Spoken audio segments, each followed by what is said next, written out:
the last Heart tour I ever did, we had these monitors up in the air, and apparently someone had been to the show, and this was right when Prince was getting started.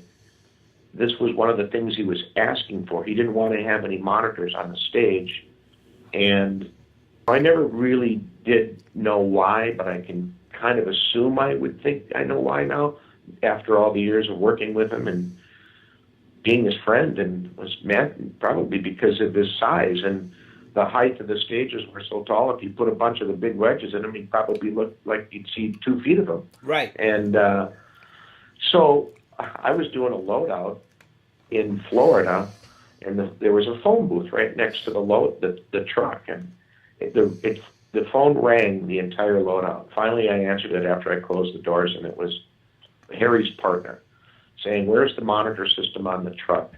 And I said, "Well, it's packed in there." And he goes, "Can you repack the truck?" "No, it's all the way in, up front. Stagehands have left.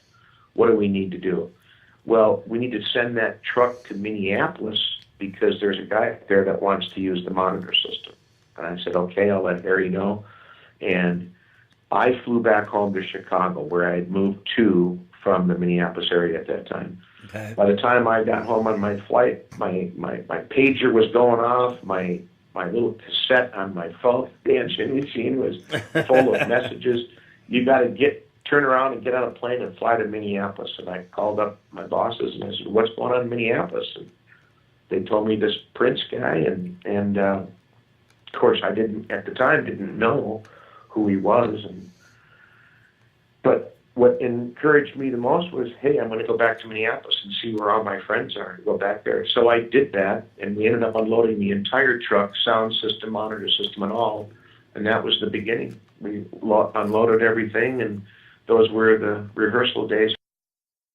And he put this cassette in, and it came on so loud and sounded so bad from behind the speaker system and the flown system in the air. I ran out there and grabbed the faders and said out loud, "What's going on? This sounds like crap."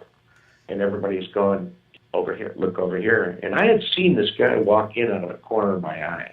I was on the stage, he walked in, kind of looked out of place to me in a way, thinking, didn't make much of it. Just thought, well, he must know somebody there. About 11 o'clock at night. Everybody else had gone. Lighting guys were gone, the set guys were gone. It was just me and the front of house guy at the time, John Lubensky. And he said to me, he goes, "Can you make it sound better?" And so, the gain structure was all wrong, so I put the tape back on and redid the gain structure, turned it up, looked over at the EQ, did a few things on the stereo 31 band, and walked away. About 5 minutes later, he walked up on stage and asked if he could play the drum set. Well, 5 hours later, what seemed like to be 15 minutes, he made his way around the entire stage by himself, playing everything. And what kept it going was that Linn drum machine at the time. So he had programmed a beat into that right then and there. And then there was a Simmons electronic kit with the real snare, cymbals, hi-hat, and he played along to the beat of the Linn drum machine. And then when he got done dialing in the drums and the drum monitors, he went to each keyboard position. That's when I knew something was going on here, Right. This guy was playing the funkiest bass lines with his left hand, these horn punches on the OB1s with his right hand, right? This is stuff that I got chills just talking about it right now. Right. But eventually he jumped off the little riser, and then he put the bass guitar on, dialed in the side fills, and I'm going, I can see what this guy's up to. He wants stereo mix in the side fills. It's got the background monitors back where the band members are, the 2 keyboard players and drummer. And then up front was Des Dickerson on guitar, stage left, Prince in the middle, of course, and then Brown Mark on bass on stage right. And then the 3 flown wedges across the top. So I had overheads up in the hanging speakers. I had the toms panned across the side fills, the kick drum, of course, up the center, snare, hi-hats were panned, his guitar up the center, and he played all the instruments. And like I said, 5 hours later, 4 in the morning when he finally made it back to the Lynn drum machine and hit stop, it was just him and I. That was it.